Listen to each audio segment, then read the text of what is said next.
ನಿಮ್ ತಂದೆನೋ ನಮ್ ಕುಟುಂಬಕ್ಕೆ ಸೇರಿದವ್ರೆ. ಒಗ್ಗಟ್ಟಿನಲ್ಲಿ ಬಲ ಅಂತ ನೀನ್ ಮಾತ್ರನೇ ಸೋಲ್ತಾ ಇರೋದು. ನಮಗ ಒಗ್ಗಟ್ಟಿಲ್ಲ, ಬಲವಂತ ಮಾಡಬೇಡಿ ಅಂತ ಇವ್ರು ಸೋಲ್ತವ್ರೆ. ಉಂಗ್ರಮ್ಮ, ನಿಮ್ಮ ಫಾದರು ನಮ್ಮ ಅಣ್ಣಂಗೆ ಫಾದರ್ ಇಲ್ಲ, ನಮಗೂ ಅವ್ರ ಮೇಲೆ ಲವ್ಸ್ ಇರತ್ತೆ. ನೋಡಿದ್ಯಾ, ಸುಮ್ಮನೆ ಏನೆಲ್ಲ ಅನಿಸ್ಕೋಬೇಕು, ಸುಮ್ಮನೆ ಬಟ್ಟೆ ಮಾಡಿಸೋದ್ಯಾ, ಮಾಡಿಸು ಸೈಲೆಂಟ್ ಆಗಿ. ನೋಡಿ ರೋಹಿಣಿ ಅವರೇ, ನೀವ್ ಹೇಗೆ ಈ ಮನೆಗ್ ಸೊಸೆನೋ ನಾನು ಹಾಗೆ. ನಿಮ್ಗೆ ಏನಾದ್ರೂ ಸಮಸ್ಯೆ ಬಂದ್ರೆ ಅದನ್ನ ಹೇಗ್ ಬಗೆಹರಿಸ್ಬೇಕು ಅಂತ ನಾವು ಯೋಚನೆ ಮಾಡ್ತೀವಿ. ಈಗೇನೋ ರೋಹಿಣಿ ಬಂದು ನಿಮ್ಮ ಹತ್ರ ಸೊಲ್ಯೂಷನ್ ಕೊಡಿ ಅಂತ ಕೇಳ್ಕೊಡ್ಲಾ? ಇಲ್ಲ ತಾನೆ, ನಾವೇ ಎಲ್ಲ ನೋಡ್ಕೋತೀವಿ ಅಂತ ಹೇಳಿದ್ಮೇಲೂ ನಿಮ್ದೇನು ಅಂತ. ಹಾಗಂತ ನಾವು ಸುಮ್ನೆ ಇರ್ಬೇಕು ಅಂತ ಹೇಳ್ತೀರಾ? ನಾವು ಸಹಾಯ ಮಾಡ್ಬೇಕು, ಆದ್ರೆ ಯಾರಿಗೆ ಮಾಡಬೇಕು ಅವ್ರಿಗೆ ಮಾಡ್ಬೇಕು. ಹೀಗೆ ಮರ್ಯಾದೆ ಇಲ್ಲದೆ ಮಾತಾಡೋರಿಗೆ ಯಾವುದೇ ಕಾರಣಕ್ಕೂ ಯಾವ ರೀತಿಯೂ ಹೆಲ್ಪ್ ಮಾಡಬಾರ್ದು. ಪೆಂಗ್ಯ, ನಾವು ನಿಮ್ ವಿಷಯವಾಗಿ ಇನ್ ಮೇಲೆ ಏನು ಮಾತಾಡೋದಿಲ್ಲ, ಆಯ್ತಾ? ಸಮಾಧಾನ, ಟ್ಯಾಬ್ ಹೊರಡ್ಬೋದು. ತುಂಬಾ ಥ್ಯಾಂಕ್ಸ್, ನಮಗೂ ಅದೇ ಬೇಕಾಗಿರೋದು. ನಡೀರಿ ಮನೋಜ್. ಲೇ ಸೂರ್ಯ, ಈಗ್ಲೇ ಹೇಳ್ತಾ ಇದ್ದೀನಿ, ಇನ್ನೊಂದು ಸಲ ನೀನ್ ಯಾವ್ದೇ ಕಾರಣಕ್ಕೂ ನಮ್ಮ ವಿಷಯಕ್ಕೆ ಬರಬಾರ್ದು. ಹುಷಾರು. ಹೇಳಾಯ್ತಾನೆ, ಹೇಳಿದ್ದಾನೆ, 2 ಸರಿ ಹೇಳ್ತಾನೆ.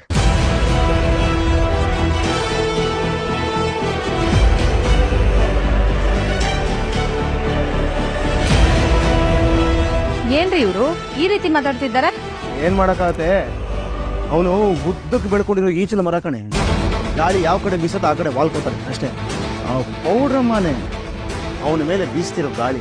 ಅಲ್ಲ, ನೀವು ಅವ್ರು ಒಳ್ಳೇದಕ್ಕೆ ತಾನೇ ಹೇಳ್ತಿರೋದು, ಅದಕ್ಕೆ ಅವ್ರು ಅಷ್ಟೊಂದು ಟೆನ್ಷನ್ ಆಗ್ತಾರೆ. ಟೆನ್ಷನ್ ಆಗ್ತಿದಾರೆ ತಾನೆ? ಅದನ್ನ ನೋಡೆ ನನಗೆ ಈ ಮಲೇಷ್ಯಾ ಅನ್ನೋ ಮ್ಯಾಟ್ರಲ್ಲಿ ಡೌಟ್ ಬರ್ತಾರೆ. ಹೌದು ರೀ, ಈ ಮಲೇಷ್ಯಾದಲ್ಲೇ ಸಮಥಿಂಗ್ ಫಿಶಿ. ಫಿಶಿ ಜೈಲಲ್ಲಿ ಗೊತ್ತಿರೋರಿದ್ದಾರೆ, ಸಹಾಯ ಮಾಡ್ತಾರೆ ಅಂತ ಹೇಳಿದ್ರೆ ಥ್ಯಾಂಕ್ಸ್ ಹೇಳದ್ ಬಿಟ್ಟು ಬೈದ್ಬಿಟ್ಟು ಹೋಗ್ತಿದ್ದಾರೆ. ಬೈದ್ಗೀದಲ್ಲ, ಸುಮ್ನೆ ಮಾತಾಡ್ಬಿಟ್ಟು ಹೋಗ್ತಾ ಇದಾರೆ. ಹಂಗಂತ ನಾವು ಸುಮ್ನೆ ಇರಬಾರ್ದು. ಹೇಗಾದ್ರೂ ಮಾಡಿ ಸತ್ಯನ ಹೊರಗ್ ತರಬೇಕು. ಹೇಗೆ? ಛಾಯ ಕೊಟ್ಟು ಕಣ್ಕ ಇಲ್ಲೇ.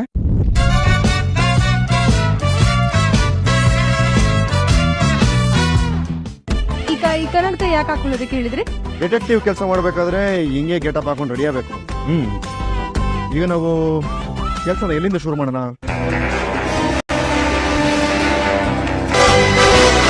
ಕಸ್ತೂರಿ ಆಂಟಿ ಅವರಿಂದನೇ ತಾನೆ ಪೌಡ್ರಮ್ಮ ಈ ಮನೆಗೆ ಬಂದಿತ್ತು. ಎಸ್, ನಮ್ಮ ಎಂಕ್ವೈರಿನ ಅಲ್ಲಿಂದಲೇ ಶುರು ಮಾಡ್ಬೇಕು.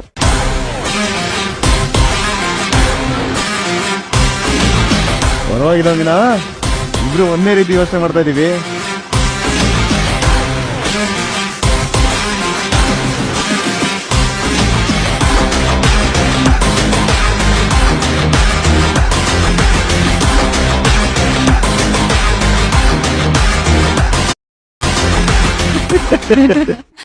ಯಾಕಂದ್ರೆ ನನಗ್ ಬರ್ತಿಲ್ಲ.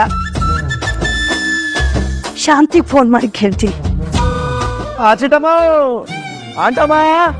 ಅಯ್ಯೋ ಸೂರ್ಯ, ಬಾಪ ಬಾಪ ಬಾಪ, ಈಗ ಬಂದ್ಯಾ? ಅರೆ ಮೀನಾನು ಬಂದ್ಬಿಟ್ಟಿದ್ದಾಳೆ. ಏನು ಸಡನ್ ಆಗಿ ಇಬ್ರು ಬಂದ್ಬಿಟ್ರಿ? ಬರ್ಬಾರ್ದಾ? ಬರ್ಬಾರ್ದು ತಗೋಣ.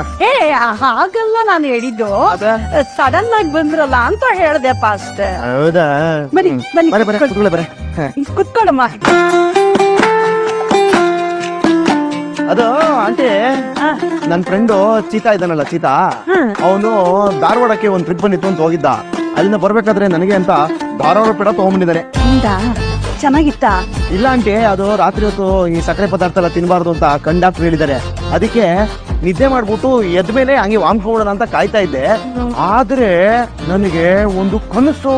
ಕನ್ಸ? ಓ, ಕನ್ಸಲ್ ನೀವು? ನಾನ್ ಕನ್ಸಲ್ಲ.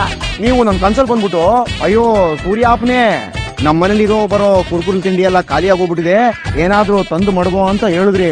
ನಾನು ನಿದ್ದೆಯಿಂದ ಎದ್ಬಿಟ್ಟು ತಕ್ಷಣ, ಅಯ್ಯೋ ಇದೆಯಲ್ಲ, ಇದನ್ನ ಕಸ್ತೂರಿ ಆಂಟಿಗೆ ತಗೊಂಡೋಗಿ ಕೊಟ್ಬಿಡೋಣ ಅಂತ ಅಂದ್ಬಿಟ್ಟು ನಾನು ಮನೆಯಲ್ಲಿ ಬಂದ್ಬಿಟ್ಟು. ಅವ್ವ, ಕಾಯ್ತಿದ್ದೆ ಮನೆಯಲ್ಲಿ ತಿನ್ನಕ್ಕೇನು ಇಲ್ವಲ್ಲ ಅಂತ. ಕುಡ್ ಕುಡ್ ಕುಡ್. ನಾನು ಕೊಡಕ್ಕಿಲ್ಲ. ಕೊಡ್ರಿ, ಕುಡ್ ಕುಡ್.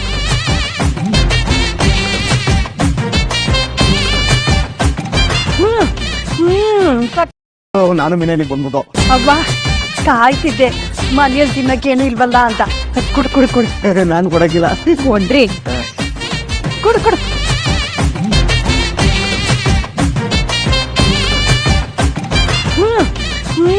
ಸಕ್ಕತ್ತಾಗಿದೆ. ಈಗ ಸಮಾಧಾನ ಐತೆ ಜೀವ. ನಿಜವಾಗ್ಲು. ಆಮೇಲೆ ಅದು ನಿಮ್ಮಿಂದ ಒಂದು ಸಹಾಯ ಆಗ್ಬೇಕಾಗಿತ್ತಲ್ಲ ಆಂಟಿ. ಏನ್ ಹೇಳಪ್ಪ? ಅದು ಏನಪ್ಪಾ ಅಂದ್ರೆ ನನ್ನ ಫ್ರೆಂಡ್ ಒಬ್ಬ ಇದ್ದಾನೆ. ಅವನು ದುಂಟಕ ಆದ್ರೆ ಫಾರಿನ್ ಅವ್ರನ್ನೇ ಆಗ್ಬೇಕು ಅಂತ ಡಿಸೈಡ್ ಮಾಡ್ಕೊಂಡ್ಬಿಟ್ಟಿದ್ದಾನೆ. ಆದ್ರೆ ನಮ್ಗೆಲ್ಲ ಏನ್ ಸಿಗ್ತಾರೆ ಹೇಳಿ ಅಂತವ್ರೆಲ್ಲಾನು. ಈ ಮದ್ವೆ ಬ್ರೋಕರ್ನ ಕೇಳಿದ್ರೆ ಹುಡುಕ್ ಕೊಡ್ತಾರಪ್ಪ. ನಮಗ್ ನೆನಪಾಗಿದೆ ನೀವು ಅಂಟಿ. ಯಾಕಂದ್ರೆ ರೋಹಿಣಿ ಅವರು ಮಲೇಷಿಯಾದವರು. ಅವ್ರ ಅಪ್ಪ ಅಮ್ಮ ಎಲ್ಲ ನಿಮಗ್ ಗೊತ್ತಲ್ವಾ, ಅದಕ್ಕೆ ಅವ್ರ ಮುಖಾಂತರ ಏನಾದ್ರೂ ಹುಡ್ಸ್ಕೊಡ್ತೀರಾ ಅಂತ. ಅಯ್ಯೋ, ನನಗ ಅವ್ರ ಪೂರ್ವಪರ ಏನು ಗೊತ್ತಿಲ್ಲಪ್ಪ. ಆಂಟಿ ನಿಜವಾಗ್ಲೂ ಗೊತ್ತಿಲ್ವಾ? ಅಯ್ಯೋ, ನಿಜವಾಗ್ಲೂ ಗೊತ್ತಿಲ್ಲಮ್ಮ. ರೋಹಿಣಿ ಮಲೇಷ್ಯಾದಿಂದ ಬಂದಿದ್ದು ಅಂತ ನೀವೇ ತಾನು ಹೇಳಿದ್ದು. ಮತ್ತೆ ನಿಮ್ಗೆ ಅದ್ ಹೆಂಗ್ ಪರಿಚಯ? ಅಯ್ಯೋ, ಅವಳು ನಮ್ ಮನೆಗೆ ಮಸಾಜ್ ಮಾಡಕ್ ಬರೋಳು. ಇಲ್ಲೇ ಅಕ್ಕಪಕ್ಕದಲ್ಲಿ ಯಾವ್ದೋ ಊರವಳು ಇರ್ಬೇಕು ಅಂತ ಅನ್ಕೊಂಡಿದ್ದೆ.